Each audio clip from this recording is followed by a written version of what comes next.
The Blind Tony Story, Book 4, Chapter 1. I returned home once again to a hero's welcome. Except this time, I was greeted by Mom, Dad, Pat, Mike, and Keith. It was magnificent. Kisses and hugs were the toast of the day, and I couldn't stop grinning from ear to ear. Outwardly and physically, I had changed a lot. I wore a big hoop earring in one ear, and I sported a huge afro hairdo. I wore a lot of African dashikis, and I also wore combat boots almost every day. My vernacular had changed to include a lot of slogans like, "Right on, power to the people, seize the time." And at the same time, I was alluding to complex communist concepts based on Marx and Lenin concerning the proletariat and the lumpen proletariat, and seizing the means of production and sharing in the world's wealth. But inside, I was still the same little boy who defiantly stood naked under the fire hydrant, unashamed and unafraid.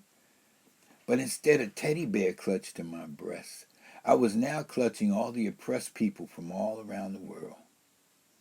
Plus, I had my immediate family all around me, loving me. And as I said several times before, family was always very, very important in our home. I was home again, and Mom and Dad gave me the entire third floor to live in. Everywhere I went, I was treated like a celebrity because people had read about me in Jet magazine, and they were eager for me to tell them all about my experiences in the Black Panther Party. One of those people was named Corey, and he became my closest friend. He had recently returned from Vietnam and had been awarded the Purple Heart and the President's Citation. He was a real live American war hero who shared with me the horrors of the Vietnam War. He told me that the Vietnamese people were very beautiful people, but also very dangerous. He told me about little children booby-trapped with explosives and women with razor blades inserted into their vaginas, and snakes placed at the entrances of tunnels, and men willing to jump out of trees into helicopter blades in order to bring the helicopters down. He told me about shooting them as they charged downhill with the insides falling out and smoke coming out their bellies, but they still continued to charge. Corey looked like a cross between the Pillsbury Doughboy and Frankenstein. His whole left side had been split open, and the scar ran the entire length of his body. You could see that they just sewed him up right on the spot. No frills. That was the Frankenstein part. But he had saved what was left of his squad after a commander fresh out of military school with no combat experience at all sent them on a suicide mission that quickly went downhill right before their eyes. And after making sure that commander got his share of friendly fire, the squad tried to flee, but they got cut down by shrapnel bombs. Thus the splitting of Corey's body down the entire left side. He was, however, able to save himself and a few others too. That's how he earned the President's Citation and the Purple Heart. He had post-traumatic stress disorder for real. And the pills he had to take 4 times a day just to be close to normal was unreal. But I loved him a lot, and he became my closest friend. Corey introduced me to Lionel, who was an ex-policeman and also his cousin. At first I refused to even talk to Lionel because of an article accusing him of being a pig in the Black Panther Party paper, which is what we appropriately called the police at that time, pigs. But Corey had assured me that Lionel had got thrown off the force and wanted to work for the people, but the Black Panther Party wouldn't give him a chance. Corey's word was good enough for me, so we initiated and tested our newfound friendships, our nerve, and our resolve through a series of armed robberies. We were tight, we were efficient, and we were no joke. Our friendships grew, and so did our commitment and resolve. We were like modern day Robin Hoods.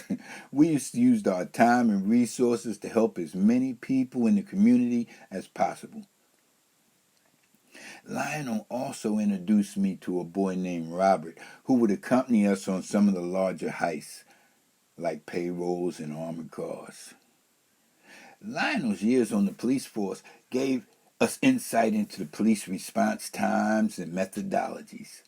We were well armed and well rehearsed. We never got caught.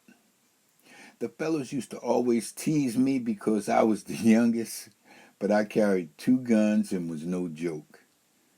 The newspapers always referred to me, separately from everybody else, as the mild-mannered ski mask bandit. But the crew said that I had some serious sadistic issues that I hid behind a quiet, polite demeanor and a smile. We made a pact that no one could ever quit, and if one of us ever tried to leave, then the others would be obligated to shoot them on sight. Life was good. We had contacts on the Fort Dix Army base, and we were frequently able to acquire technical equipment that one time even included a lost rocket. Corey would come to my house every morning around 9 a.m., and we would smoke a joint or two, and then we would go to the liquor store to get a bottle of Ripple. Every day was an adventure, and we would sometimes stage robberies spontaneously, independent of Lionel and everybody else. I remember one time we were about to rob a liquor store, and we parked on the shoulder of the road with the motor running and the flashes on. We were in front of a used car lot next door to the liquor store. Before we could exit the vehicle, the state troopers pulled right behind us and put on the blue lights. I told Corey to handle the passenger side, and I'll handle the driver's side, but to wait for my signal. The troopers approached from both sides, and the one on my side asked for my license and registration, which I gave to him. And he asked me why we were parked on the shoulder of the road in front of a used car lot. I told him that we were counting up our money to see whether we had enough to get a bottle of liquor from the liquor store. And I asked him if there was anything wrong, and he said that there had been reports of people stealing car parts off the used car lot. So I assured him that that was not our objective, and then I offered to open up our trunk to prove it, which I did. He then told us that next time to pull into the lot like everybody else, and I agreed. This was just one of many close encounters that Corey and I would have with the law over the years. But God blessed us. We were always armed, and there was one other person in my close circle of friends, and that was Apollonia. Apollonia was a couple of years younger than me, and she lived in the Bungalow Park section. She was one of those little rich girls that were totally out of my league when I was growing up. She had 2 older brothers, and they always considered me beneath their level, but they were never, disrespectful. They were patronizingly nice. They had one of the biggest houses in Bungalow Park, and her father was the only black lawyer I had known of in Atlantic City. He committed suicide while they were still in high school. His funeral was huge, and there were photographs in their home of him shaking hands with Martin Luther King Jr. In fact, I later learned that he was one of Martin Luther King Jr.'s lawyers. Anyway, one day I ran into Apollonia in the streets, and we talked. She had heard about me being a member of the Black Panther Party, and she wanted to know about all about what it was like. I told her about my experiences, and I walked her home. And then she invited me in. We talked some more, and then she wanted to walk me back home, which she did. We became inseparable, and we talked on the phone day and night, every day and every night. And one day, after several weeks of togetherness, We were alone together at 36 North Congress Avenue, and she raped me.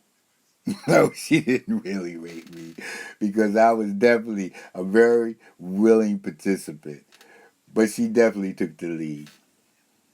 She never went back home again. Her brother accused me of kidnapping her and brainwashing her. He even came to my house and spoke abusively to my parents. Apollonia and I weren't there at the time, but as soon as we found out what had happened, we went to her mother's house to straighten things out. Apollonia was very intelligent, articulate, strong-willed, and stubborn. All the qualities that I really, really love in a woman. She could not be talked into going back home. It was the beginning of a beautiful long-term relationship that would span many, many years.